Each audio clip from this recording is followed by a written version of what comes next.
Bom, e para falar desses números saudáveis, né? Porque quando gravamos essa entrevista com o infectologista Rafael Bócola aqui do Hospital Carlos Fernando Malzone, fazia 8 dias que não havia nenhum caso de internação aqui no hospital por Covid. Nem na enfermaria, nem na UTI. E também número de mortes, né? Também nenhuma morte nesse período.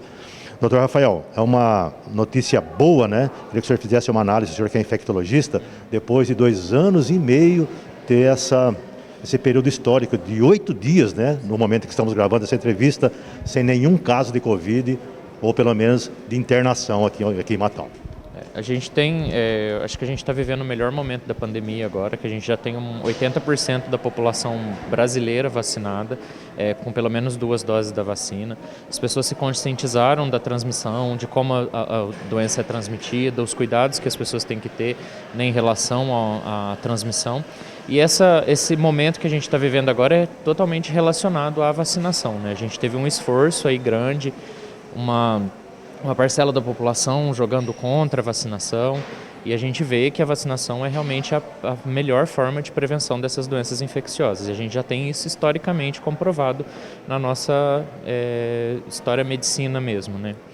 Então, comparados esses 8 dias, né, com esses 2 anos e meio, um momento de dar aquele respiro, né, aquele alívio, né? A gente, igual eu falei, a gente está vivendo o melhor momento, mas ainda é tempo de se cuidar. A gente tem a flexibilização do uso de máscaras, né, em ambientes abertos, que não está sendo mais obrigatório o uso de máscara, mas a gente tem que ter consciência de que a doença ainda circula no nosso país, né, ela não foi erradicada.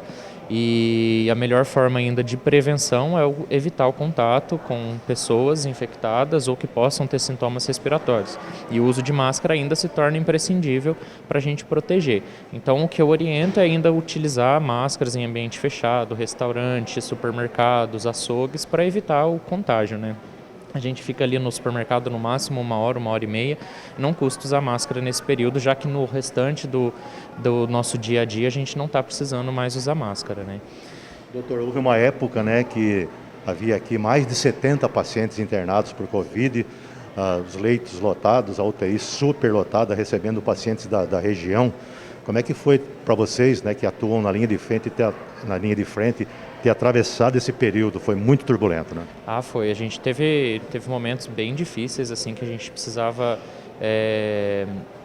decidir o melhor momento para a intubação do paciente, encaminhar ele para a UTI, a gente recebendo fichas de transferência das cidades menores, pelo nosso hospital ter maior estrutura.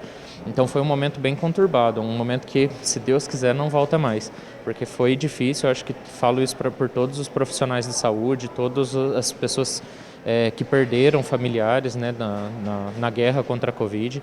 Então a gente precisa sempre estar lembrando desse momento, mas com uma esperança de que está melhorando, né? Sempre pensando na frente agora. Doutor, acho que não houve um profissional, né, exemplo de você também, né, que não tenha sofrido algum tipo de impacto, né, no seu dia a dia, da forma como você pensa o mundo, né, por conta dessa pandemia. Não é uma coisa que dá para deixar no passado sem ter que recorrer a ela para projetar presente e futuro, né? Isso. A gente sempre tem que pensar nesse ponto da doença, né? As marcas que elas deixaram, as consequências, as sequelas que elas deixaram, não só em nós, profissionais de saúde, mas na população em geral. A gente teve que mudar completamente o nosso estilo de vida, né? A forma como a gente viveu nesse momento de pandemia, nesses 2 anos aí. Então a gente precisa conscientizar, a gente precisa estar consciente da existência ainda de outras doenças que podem vir, por exemplo, a monkeypox, que está aí chegando, né, no nosso país. Apesar de eu acreditar que a monkeypox tem um potencial menor de virar uma pandemia, como foi a da Covid, mas a gente sempre precisa tomar cuidado aí, manter sempre uma consciência de que a gente está junto, né? A população, de uma forma geral, está junta para brigar com qualquer uma dessas doenças que pode atingir a gente.